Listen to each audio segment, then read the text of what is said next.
கிறிஸ்துவிலே மிகவும் பிரியமானவர்களே, 19/12/2024 உங்களை சந்திப்பதில் மகிழ்ச்சி அடைகிறேன். வாருங்கள், ஒரு நிமிடம் நாம் ஜெபிப்போம். அன்பு தகப்பனே, இன்றைக்கு என்னுடைய பாதுகாப்புக்காய் ஜெபிக்கும்படி என் தேவனுடைய சமூகத்தில் வருகிறேன். என் தேவனுடைய நிறைவும் அன்பும் ஆசீர்வாதம் முழுவதும் என்னுடைய வாழ்க்கையிலிருந்து செயல்படும்படி நீர் செய்தல்படி ஜெபிக்கிறேன். எல்லா பொல்லாப்பு நாசமோச விலைக்கு நீங்கள் பாதுகாத்துக் கொள்ளும்படி ஜெபிக்கிறோம். உடைய அன்பின் கரம் இவரோடு இந்த அற்புதத்தை செய்யட்டும். உடைய நிறைவானது இவருடைய வாழ்க்கையிலிருந்து சகலத்தையுமே செய்து முடிக்கும்படி நீர் செய்தல்படி ஜெபிக்கிறபடி கிருபை உடைய கோலும் கைத்தறியும் இவரை தேற்றுவதாக நிறைவான ஆசீர்வாதம் இவருடைய வாழ்க்கையில் இருக்கட்டும். அப்பா, இயேசு கிறிஸ்து சிந்தின பரிசுத்த ரத்தத்தை இவர் மீதும் குடும்பத்தின் மீதும் செய்கிற சகல காரியத்தின் மீது பூசுகிறேன். ஆகவே இந்த நாள் முழுவதும் மகிமையின் ஆசீர்வாதம் இவரோடு இந்த செயல்படட்டும் தகப்பனே. சங்கீதம் 31:17 படி, கர்த்தாவே உம்மையை நோக்கி கூப்பிட்டேன், வெக்கப்பட்டு போகாதபடி செய்யும் என்று சொல்லி எழுதப்பட்டிருக்கூடிய வார்த்தையின்படி ஆண்டவரே இவருக்கு சகல ஆசீர்வாதத்தின் தந்து இவரோட பேரை நீங்கள் பெருமைப்படுத்துங்க, பாதுகாத்து வழி நடத்துங்க.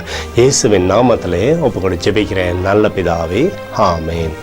பிரியமான ஜெப பங்காளரே, ஒரு நிமிடம் நம்ம இந்திய தேசத்திற்காகவும் ஜெபிப்போம். அன்பு தகப்பனே, 19/12/2024 தேசத்தின் நன்மைக்காய் ஜெபிக்கும்படியாய் நம்முடைய சமூகத்தில் வருகிறேன்.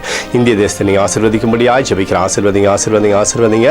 தேசமானது நன்மையை பார்க்கும்படி நீர் செய்தல்லும்படியாய் ஜெபிக்கிறோம். கிருபை கோலும் கைத்தடியும் தேசத்தை தேற்றுவதாகும்படி நிறைவானது எப்போதும் தேசத்திலிருந்து செயல்படும்படி நீர் செய்தல்லும்படியாய் ஜெபிக்கிறேன்ப்பா. எங்களுக்காக அடித்து நொறுக்கப்பட்டு கூடிய இயேசு கிறிஸ்துவும் அவர் சிந்தனை வெளியேறப்பட்ட ரத்தத்தை வைத்து ஒப்புக் கொடுக்கிறேன். அத்தோடு இந்திய தேசத்தில் எழுப்புதலை தரும்படியாய் ஜெபிக்கிறேன். எழுப்புதலை தருவீராக. எங்கள் கண்கள் பார்க்கும்படி நீர் ஆசீர்வதிக்கும்படி ஜெபிக்கிறேன். நேற்றும் இன்றும் என்று மாறாதவராகிய இயேசுவின் நாமத்திலே ஒப்புக்கொடு ஜெபிக்கிறேன் நல்ல பிதாவே, ஆமென்.